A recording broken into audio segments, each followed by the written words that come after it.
Адам көңілі бардығыдан қымбат. Бүгін қыз жігіт болып сөйлешіп жүрішет. Баяғы сүйүү деп, қызды ептеп ишендирет, алдайт, анан жарым жолда таштап кетет, турмушта курбайт, башка да кылбайт. Пайдаланып, өзүнүн жеке кумарын нафсы үчүн пайдаланып кызды таштап кетип атат. Кыздын көңүлүгү талкаланган абалда бош үйгө окшоп калып атат да. Негизи мамилең арам, таштап кеткениң андан да арам. Катындын ишин кылып атасың да. Ырас ушунча арам иштерди кылдыңбы, эми даканса бар үйлөн, бактылуу болушу менен. Айбыңды жой дегени, тобо кылып, чогуу тобо кыла дегени. Айтайын дегеним не? Адамдын көңүлү, адам көңүлү сындырыш. Кээде ошо Кабаны балып талкалсаң талкала, бирок адамдын көңүлүн талкалаба дейт да. Сен бул жакта келип алып таштарды талкала. Өзүңдүн үйүңдөгү таштарды талкала, бирок адамдын көңүлүн эч качан талкалаба.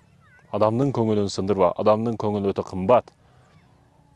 Анын көңүлүн алыш үчүн өтө көп аракет кыласың. Бирок бир ишенсиздик менен көңүлүнөн чыгасың. Демек, көңүл өтө кымбат нерсе. Адамдын көңүлүнө кирейли, чыкпайлы. Ушундай мекендештерим.